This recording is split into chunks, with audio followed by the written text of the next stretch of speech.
السلام علیکم سامعین، آپ دیکھ رہے ہیں مکس سٹوری چینل۔ کہانی دہشت گرد کی 7ویں قسط پیش کی جا رہی ہے۔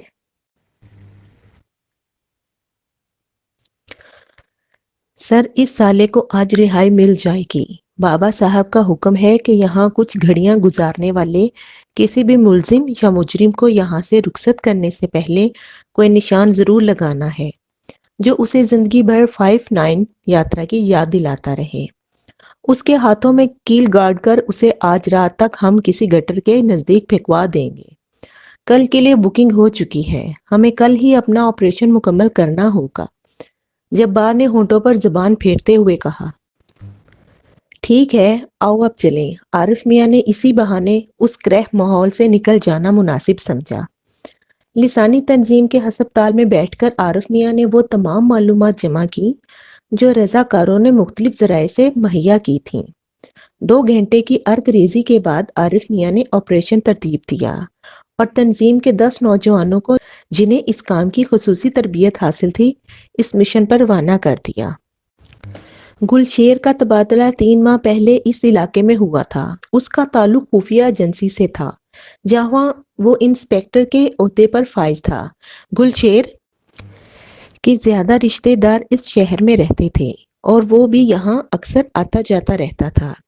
اس کی خواہش شروع ہی سے رہی تھی کہ اس شہر میں آباد ہو جائے، کیونکہ اس کے گاؤں کے مقابلے میں اس جیسا بڑا اور رنگا رنگ دلچسپیوں کا حامل شہر بہرحال زیادہ توجہ طلب تھا۔ شاید وہ بہت کچھ نظر انداز کر دیتا، لیکن اس کے ننیال کے زیادہ رشتے دار یہیں رہتے تھے اور 2-3 مرتبہ یہاں آنے کے بعد اس کی کچھ زیادہ ہی خواہش اس شہر میں رہنے کی ہو گئی تھی۔ اس نے ذہنی طور پر شادی کے بعد کراچی ہی کو مسکن بنانے کا فیصلہ کیا تھا۔ شیرگل کے کندھوں پر بوڑھی ماں اور بہن کا بوجھ تھا۔ وہ دونوں کو اپنے ساتھ کراچی لے آیا تھا اور اپنے رشتہ داروں کے نزدیک ہی انہیں ایک کرائے کا مکان بھی مل گیا تھا۔ شیرگل نے اپنی انتہائی کوشش سے بہن کا مائیگریشن بھی مقامی کالج میں کروا لیا تھا اور اب قدرے مطمئن ہو کر زندگی بسر کر رہا تھا۔ ہفتے میں 2-3 مرتبہ اس کی ملاقات اپنی منگیتر سے بھی ہو جایا کرتی تھی۔ اس سے زیادہ کی خواہش اس نے زندگی میں کبھی نہیں کی تھی، لیکن اپنی ماں کی طرف سے وہ پریشان ضرور تھا، جس نے نہ صرف اس شہر میں آنے کی مخالفت ابھی تک جاری رکھی تھی بلکہ یہاں آنے کے بعد بیمار بھی رہنے لگی تھی۔ شاید اس نے اپنے بیٹے کے اس فیصلے کو ابھی تک دل سے قبول نہیں کیا تھا اور محض اس کی خوشنودی کے لیے یہاں چلی آئی تھی۔ کراچی میں آنے کے بعد سے اس نے زبان سے تو کچھ نہیں کہا تھا، لیکن شیرگل اور اس کی بہن محسوس کرتے تھے کہ ماں خوش نہیں ہے۔ ان کے والد تو 71 کی جنگ میں شہید ہو گئے تھے۔ تب دونوں ابھی اسکول میں تعلیم حاصل کر رہے تھے، لیکن ماں نے کبھی باپ کی کمی محسوس نہیں ہونے دی تھی۔ خصوصاً ماں کے رشتہ داروں نے انہیں باپ کی کمی کا احساس نہ ہونے دیا اور اب کراچی میں بھی وہی لوگ انہیں سنبھالے ہوئے تھے۔ اس روز بھی شیرگل نے معمول کے مطابق بہن کو موٹر سائیکل پر یونیورسٹی پر ڈراپ کیا اور خود اپنے آفس کی طرف جا رہا تھا جب راستے میں ایک منظر نے اچانک اس کو جکڑ لیا۔ اس کے آفس کے نزدیک ایک سفید رنگ کی کار میں سوار نوجوان نے اچانک کار کھڑی کی اور سامنے موجود مارکیٹ پر اندھا دھند فائرنگ شروع کر دی تھی۔ فائرنگ کرتے ہوئے دونوں نوجوان کار سے باہر نکل آئے اور اس مارکیٹ کے دکانداروں کو گالیاں دینے لگے۔ حیرت کی بات یہ تھی کہ یہاں موجود پولیس کی ایک گشتی کار انہیں فائرنگ کرتے دیکھ کر دوسری طرف مڑ گئی تھی اور عوام میں تو ایسی بھگدڑ مچی کہ کسی کو اس طرف دیکھنے کی ہمت نہیں ہو رہی تھی۔ کار سواروں کی فائرنگ سے دکانوں کے شیشے شوکیس تباہ ہو رہے تھے اور یہاں موجود گاہک اور دکاندار اپنی جانیں بچانے کے لیے کونے خدروں میں چھپتے پھر رہے تھے۔ عین ان لمحات میں جب شیرگل کا خون کھول رہا تھا، اس نے اپنے ایک ہمکار کو موٹر سائیکل پر اس طرف آتے دیکھا۔ چونکہ ان کا آفس یہاں سے نزدیک ہی تھا اور وہ بھی شاید دفتر ہی جا رہا تھا۔ صغیر رکو، اس نے محفوظ راستے سے گزرتے اپنے ساتھی کو آواز دی۔ انسپیکٹر صغیر نے موٹر سائیکل کو بریک ضرور لگائے لیکن انجن بند نہیں کیا۔ چلو بیٹھو، تم یہاں کیسے؟ صغیر نے شیرگل کی بات سننے کی بجائے اسے اپنے پیچھے بیٹھ کر بھاگنے کی تلقین کی۔ اس نے یہی سمجھا کہ شاید شیرگل پیدل اس طرف آیا ہے اور اس نے مدد کے لیے اسے روکا ہے کیونکہ شیرگل کی موٹر سائیکل یہاں دکھائی نہیں دے رہی تھی۔ کیا مطلب ہے تمہارا دماغ تو ٹھیک ہے؟ ہمارے سامنے لا اینڈ آرڈر کی دھجیاں اڑ رہی ہیں اور تم شیرگل کو اس کی بات سے الجھن ہو رہی تھی۔ یار تمہیں آفس جا کر سمجھا دوں گا، خدا کے لیے زیادہ بحث نہ کرو اور وقت ضائع نہ کرو، اس فائرنگ کا رخ ہماری طرف بھی ہو سکتا ہے، صغیر نے اسے سمجھانا چاہا۔ سفید کار ان سے چند گز کے فاصلے پر کھڑی تھی جب انہوں نے ایک نوجوان کو باہر نکلتے دیکھا۔ شیرگل نے اسے پہچان لیا، یہ مقامی کونسلر تھا جو لسانی تنظیم کا اعلیٰ عہدیدار بھی تھا۔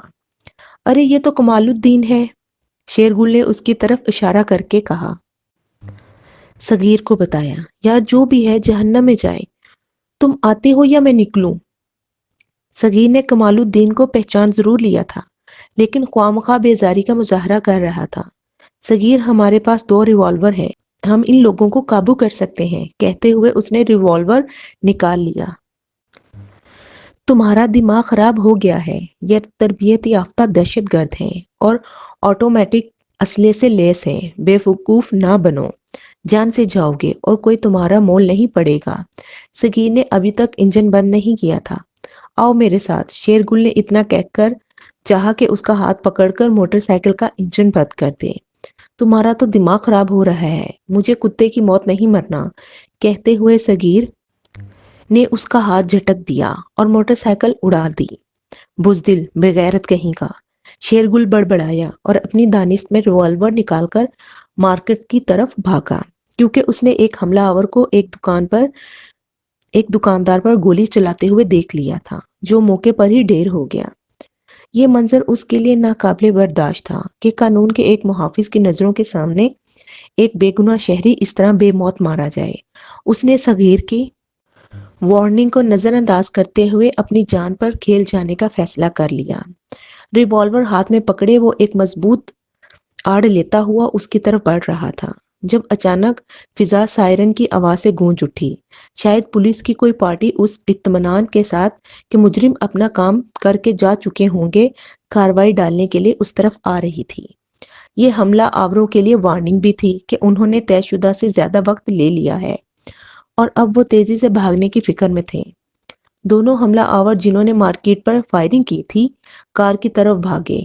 ان میں ایک بالکل اس راستے پر آ رہا تھا جدھر سے شیرگل اس پر حملہ آور ہونے جا رہا تھا۔ جیسے ہی شیرگل آڑ سے نکلا، دہشت گرد اچانک ہی ان کے سامنے آ گیا۔ خبردار، رک جاؤ، شیرگل نے اسے للکارا۔ دہشت گرد کے لیے یہ بالکل انوکھی بات تھی کہ اس شہر کے کسی مکین کی اتنی جرت نہیں جو اسے للکار سکے۔ ارے تیری تو، اس نے شیرگل کو گالی دے کر اس کی طرف گن سیدھی کی۔ ایک لمحے کے لیے اگر وہ چوک جاتا تو درجنوں گولیاں شیرگل کے جسم سے پار ہو جاتی۔ اس نے اپنا ریوالور سیدھا کیا اور حملہ آور کے اس ہاتھ کا نشانہ بنایا جس میں اس نے کلاشنکوف تھام رکھی تھی۔ گن اس کے بازو سے نکل کر دور جا گری اور وہ خود چیختا چلاتا اپنے خون آلود ہاتھ کے ساتھ وہیں گر پڑا۔ کار سواروں اور شیرگل کے درمیان سڑک کے درمیان موجود وہ چھوٹی سی دیوار حائل تھی جو سڑک کو 2 حصوں میں تقسیم کرتی تھی۔ ابھی تک انہیں شاید اپنے ساتھی پر گزرنے والی قیامت کا علم نہیں ہوا تھا جب اچانک گولی چلنے کی آواز نے انہیں صورتحال کی سنگینی کا احساس دلایا۔ انہوں نے بجلی کی سی تیزی سے کار گھمائی اور کار کی کھڑکیوں سے جھانکتی 2 کلاشنکوفوں سے شیرگل پر اندھا دھند گولیاں برسنے لگی۔ ایک ریوالور پر ان لوگوں کے سامنے ڈٹ جانا خودکشی کے مترادف تھا اور شیرگل خودکشی نہیں کرنا چاہتا تھا۔ اس نے اپنی تربیت کو بروئے کار لاتے ہوئے وہاں موجود ٹریفک کی آڑ لے کر بھاگنا شروع کر دیا۔ بھاگتے ہوئے انسپکٹر شیرگل پر کمال الدین فائرنگ کر رہا تھا۔ شیرگل نے اسے اچھی طرح پہچان لیا تھا اور دوسری طرف نظر آنے پر وہ ان کے ساتھیوں کی شناخت بھی کر سکتا تھا۔ اس کی آنکھوں کے سامنے ان لوگوں نے مغلظات بکے، اپنے ساتھی کو سفید کار میں ڈالا اور اپنی راہ لی۔ ان کی دیدہ دلیری کا یہ عالم تھا کہ ان کے کسی ایکشن سے گھبراہٹ کا اظہار نہیں ہو رہا تھا۔ شیرگل بے بسی کے عالم میں تماشا دیکھتا رہا، پھر وہ بھی چپ چاپ اپنی موٹر سائیکل تک پہنچا اور دفتر کی راہ لی۔ آفس پہنچ کر وہ سیدھا اپنے اعلیٰ افسر کے کمرے میں گیا اور وہاں پیش آنے والے واقعات منوعن بیان کر دیے۔ شیرگل نے اپنے افسر اعلیٰ کو بتایا کہ حملہ آوروں کے اس گروپ کی کمان مقامی کونسلر اور لسانی تنظیم کا سرگرم عہدیدار کمال الدین کر رہا تھا، اور اس مارکیٹ کو لسانی تنظیم کے لیے چندے کے نام پر مانگنے والے گنڈا ٹیکس نہ دینے کی سزا ملی ہے، کیونکہ اگر بڑی رقم فراہم کرنا ان لوگوں کے لیے ممکن نہیں تھا۔ شیرگل نے صغیر کی بزدلی اور فرائض غفلت کے خلاف بھی کھل کر بیان دیا تھا، اور افسر اعلیٰ نے صغیر کو اس کے سامنے ہی طلب کر لیا تھا۔ افسر اعلیٰ نے شیرگل کے الزامات دہراتے ہوئے صغیر سے جواب طلب کیا تو شیرگل حیرت اور غصے سے اس جواب پر تل ملا کر رہ گیا۔ صغیر نے سرے سے کسی ایسے واقعے کا عینی شاہد ہونے سے انکار کرتے ہوئے یہ بات ماننے سے بھی انکار کر دیا کہ صبح آفس آتے ہوئے اس کی ملاقات شیرگل سے ہوئی تھی۔ شیرگل کا بس نہیں چلتا تھا کہ اس کی بوٹیاں نوچ لی۔ اس نے غصے سے لرزتی ہوئی آواز میں کہا، شیرگل اپنے لہجے پر قابو رکھو اور زبان پر بھی، تم مجھ سے سینئر نہیں ہو۔ صغیر نے اس کو جواباً ڈانٹ کر اس کا غصہ آسمان پہنچا دیا۔ فی الحال آپ دونوں صاحبان باہر تشریف لے جائیں اور افسران بالا کے سامنے گفتگو کے آداب سیکھنے کے بعد ہی میرے کمرے میں آئیں۔ افسر اعلیٰ نے دونوں کو کمرے سے باہر نکال دیا۔ شیرگل کو سمجھ آ گئی تھی کہ صغیر کیوں جھوٹ بول رہا ہے۔ وہ مقامی تھا اور لسانی تنظیم سے دہشت زدہ۔ اس نے شاید کسی ساتھی کے انجام سے نصیحت حاصل کی ہوگی، جبکہ شیرگل ایسے تجربے سے نہیں گزرا تھا۔ یوں بھی ایک مخصوص ماحول میں پیدائش اور پرداخت نے اس میں دلیری ضرورت سے زیادہ ہی پیدا کر دی تھی۔ اس نے کسی نہ کسی طرح اپنے غصے پر قابو پایا اور موٹر سائیکل لے کر اس مارکیٹ کی طرف چل دیا جہاں یہ وقوع ہوا تھا۔ پولیس اور پریس کے لوگ یہاں جوک در جوک جمع ہو رہے تھے اور اپنی اپنی کارروائی ڈال رہے تھے۔ شیرگل کا جی تو یہی چاہا کہ پولیس انچارج کا ٹیٹوا دبا دے، جو سفید کار دیکھتے ہی دم دبا کر ساتھیوں سمیت بھاگ گیا تھا، لیکن وہ قانون کو اپنے ہاتھ میں نہیں لے سکتا تھا۔